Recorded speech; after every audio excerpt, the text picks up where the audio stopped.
Alright, what is going on, guys? SMG here, bringing you another one on some more Destiny 2 beta content.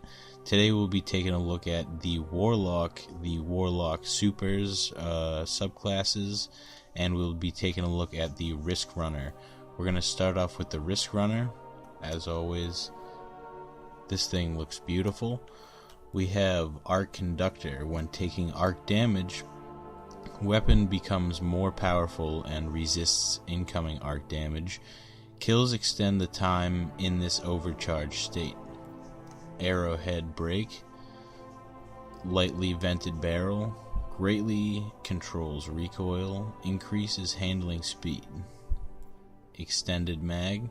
This weapon has a greatly increased magazine size, but reloads much slower. Greatly increases magazine size, greatly decreases reload speed. Superconductor. When Arc Conductor is active, shots fired have the chance to become chain lightning and return ammo. Short action stock. This weapon is especially easy to grip. It greatly increases handling speed for this weapon. Now, as you guys can see, we have rounds per minute instead of rate of fire, and those are its stats right there in short. Moving on to the Dawnblade. Start with Dawnblade. Weave solar light into blades and smite your foes from the skies. Binds to X. Again, like I said in my other video, that is just what it binds to for me. I use jumper, so it binds to X.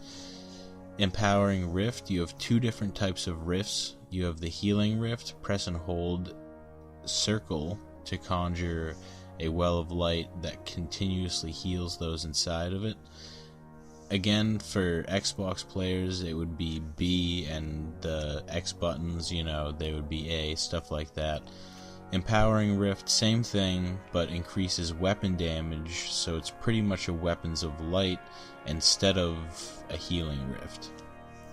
Moving on to grenades, you have your Solar Grenade, a grenade that creates a solar flare of light and continuously damages enemies trapped inside.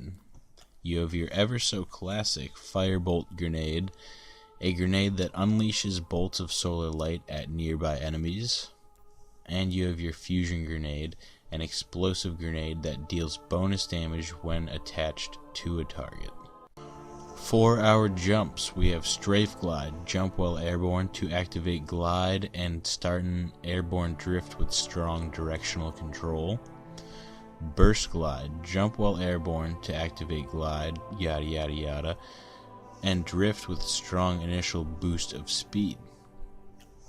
Balance Glide, jump while airborne to activate glide and start an airborne drift with both moderate speed and directional control. I'm using Balance Glide, I really like it. And for our 4 built-in perks, starting with the left clockwise like last time, we'll go Winged Sun, engage your enemies mid-flight, fire weapons, and throw grenades while gliding. Heat Rises, airborne kills, recharge your grenade and melee energy. Casting Daybreak instantly refills your ability energy, all abilities. You have your Icarus Dash, which if you ever played the Titan in Destiny 1 is pretty much the Twilight Garrison. You have your Icarus Dash, press circle while mid-air to dodge. Pretty useful, brand new to the Warlock. And you have your Swift Strike. Strike an enemy with this melee ability to burn your target and temporarily increase your movement and reload speed. Alright guys, now let's get into some Riskrunner and Warlock subclass gameplay. Now as you guys can see right there, when the gun charges up, when you guys get hit with that arc damage, your Riskrunner is going to be 10 times stronger. It's going to do so much damage, and it's going to chain lightning in between enemies that are close together. As you can see, I took down those adds. I took down that major right there too with ease. It makes majors and adds easy peasy as long as you have some arc damage coming your way. and that's why it's called the Riskrunner. Right there, we didn't have arc damage coming our way until the very end, but then once we did, we crushed that major and the ad standing next to him. Getting into some DPS gameplay. I would not recommend this gun for boss DPS unless you're getting shot by the boss with arc damage.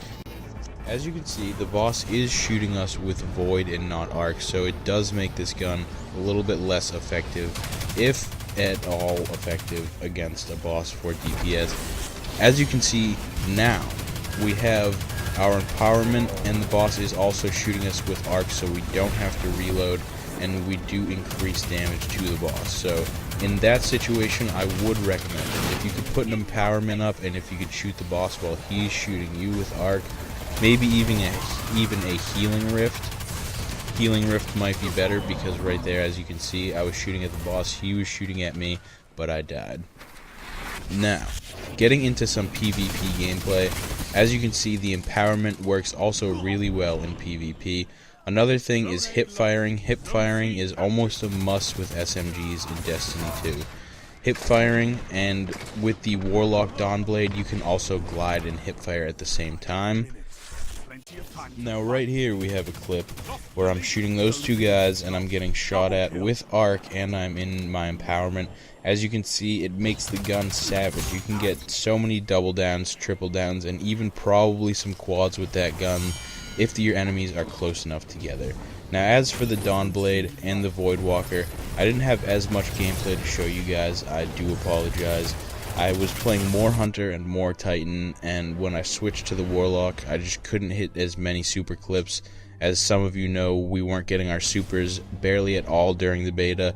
So with that being said, I hope you guys are looking forward to the Titan and Hunter video. It's going to be pretty much the same thing as this, but we're going to go over some Titan stuff and we're going to go over some Hunter stuff. So I hope you guys enjoyed this. I hope you guys stay tuned to my next videos, and yeah guys, it's been SMG, and have a good one. Later.